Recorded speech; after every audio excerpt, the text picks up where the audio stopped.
Hello everyone, welcome to the channel. My name is Fula Kamara. Today we're in chapter 47 using reclassified transactions tool. When you are reviewing a client's books, you may find transactions that were incorrectly categorized. This could have occurred because clients understand which account to assign those transactions to. In some cases, you may discover a large number of transactions that needs to be reclassified. Correcting these transactions individually could be time consuming. The reclassified transaction tool allows you to reclassify large batches of transactions all at once, saving you considerable time and effort.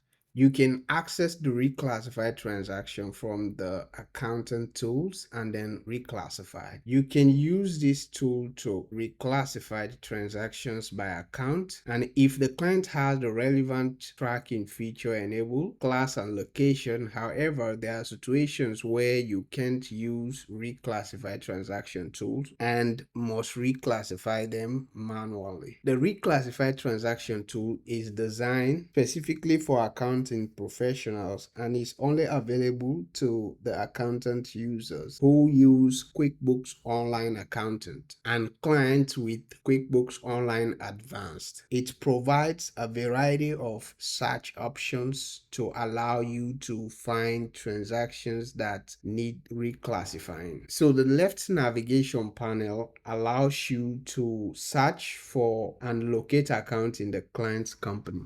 Use the account types drop down to specify if you want to look at profit and loss or the balance sheet. Also specify whether to look at transactions in the selected account based on the accounting basis, that is whether be it a cash or accrual. To see all the transactions in the account, you choose the accrual. If you are searching for a specific general ledger account, enter the account name in the search box. Let's say advertising. So once you start typing, you can see the name pop up. QuickBooks Online lists all available accounts for the criteria you select. So now you can see all available accounts for the criteria you select using the filter. So you can see the cash on hand, the checking, and you can also see the account receivable. So once you click on any of these accounts, you can see the filter will be turned on. So any account that you select, let's say if I select the AR, you can see the filter for the AR is turned on. So if you click on this and you couldn't see any transactions, it's because those are accounts that you cannot reclassify. So you are only able to see transactions that can be reclassified. You see, so currently it's showing 0, but if you look at the balances, you can see there are balances for these accounts. So you see when I click on the fixed asset accumulated depreciation, you can see the transactions for the fixed asset depreciation.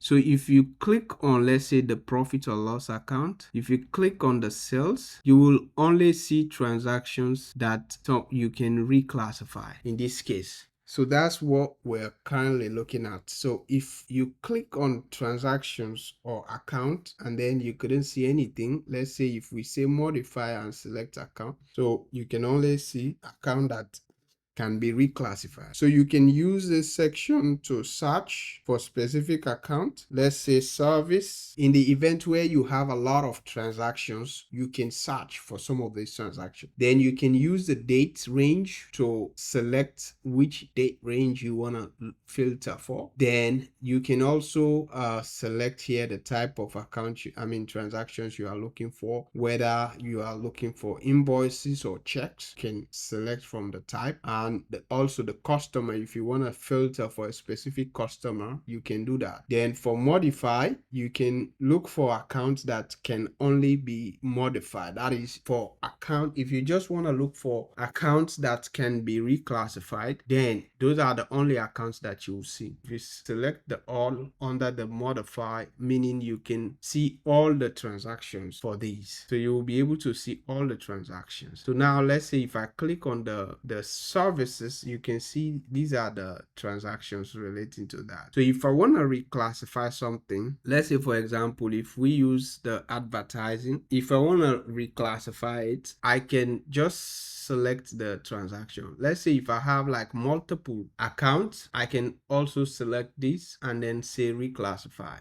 That is in the event where you have like a lot of account or transactions that you want to reclassify to the same account, you can do that. Let's say maybe you have like multiple transactions that you want to reclassify into one account. You can do that by just selecting the transactions and then click reclassify. Now you can go and select the account where you want to reclassify it. So let's say we want to move it to this. So you see, this is how you reclassify multiple transactions.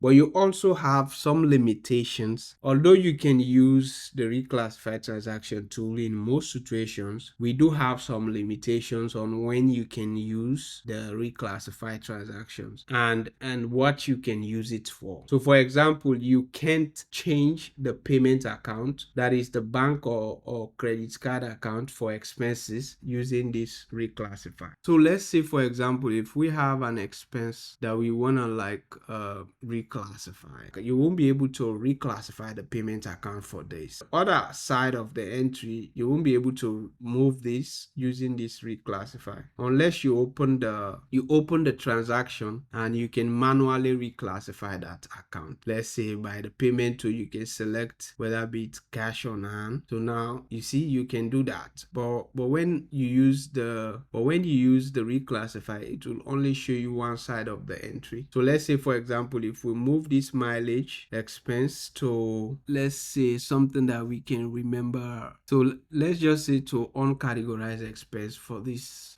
purpose. You can see the uncategorized expense. You can see it here. So, but if I click on this, you can see the checking account is still here. So the other side is still checked. You were just able to reclassify the account, the expense side of it, whereas the cash account side or the payment account is still the checking. So if you want to so that's one of the limitations. If you want to use the reclass, it's only available to move the one side, so you won't be able to change the payment account. Then also another limitation, also you can change the account for inventory adjustments because they are connected to the inventory shrinkage and asset account. So that's the reason why you won't be able to adjust or reclassify inventory adjustment account. So you can use the reclass to change the expense account, but not the income. Let's say you have a customer project that you are working on. So this customer project, you are spending some expenses. Let's say you have employees who are working on this project. Maybe they are spending $200 for meals, but at the end of the day, you are going to bill the customer for that. So the meals, the expenses for the meals, you still have to record that expense. That is by debiting the expense and crediting whatever the other account. Okay, but the income also, because at the end of the day, you are going to bill the customer for that. So as such, you have to record the income side, which is whether be it you debiting the AR and crediting the sales for that, because it's an income to you. The limitation for this, you cannot change the income account for that related transaction using this reclassify. Okay, so but for the original entry, which is the expense that was incurred, wherein you debit the expense and credit the cash for the payments to the employees, so you can reclassify that. But the income side of that same transaction cannot reclassify that using this reclass. So if you are on an exam, they ask you a similar question, those are areas you might want to look into, because you can only record the expense side of it using the reclass. You can only reclass the expense side of it, but not the income. So in addition, there are also restrictions on how you can reclassify certain transactions. For example, transactions that don't contain a customer name can't be reclassified to receivable. So where you record a journal entry but you did not include the the customer name. So let's just say you have cash, we debit cash. Let's say we debit cash by 5,000 and credit sales. In this case, let's say this was the initial entry that we made. So we say sales.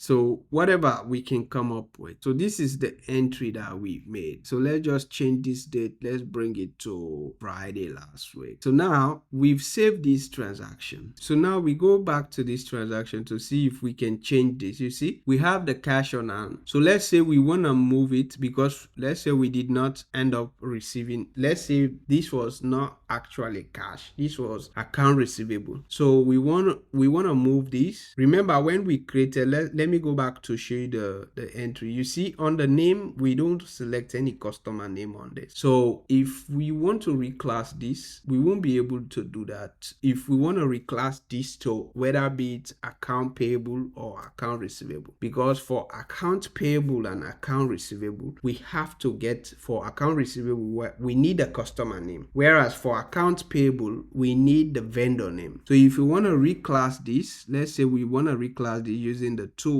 So let's say account receivable. So you see, this is the account receivable. If we say apply, you see something wrong. We won't be able to make the changes because there is no customer name on it. So if we go back to this, the reason why we're not able to reclassify this transaction to account receivable or account payable is because there was no vendor or customer name. So let's just say we put in a customer name here. We save it. Now let's go back to reclassify this to account receivable. So now you see, now we are able to reclassify. So that's another limitation that you also have to pay attention to, that we cannot reclassify a transactions to account receivable or account payable that does not have a vendor or a customer name on it. So we also have other transaction types like sales tax transactions. You can reclassify sales tax transaction using the reclass tool because the payment and tax adjustment are controlled by the tax settings. So that's the reason why you won't be able to do that. Then for inventory adjustment, you cannot use the tool to reclassify inventory adjustment because inventory adjustment are item-based transactions. So that's the reason why you won't be able to do that. Then payroll transaction also, you cannot reclassify payroll transaction using the tool because they are controlled by the payroll settings. So that's the reason why you won't be able to do that. So that's the end of chapter 47. Thank you for watching. Please don't forget to subscribe, like if you like the videos. See you in the next video. Thank you.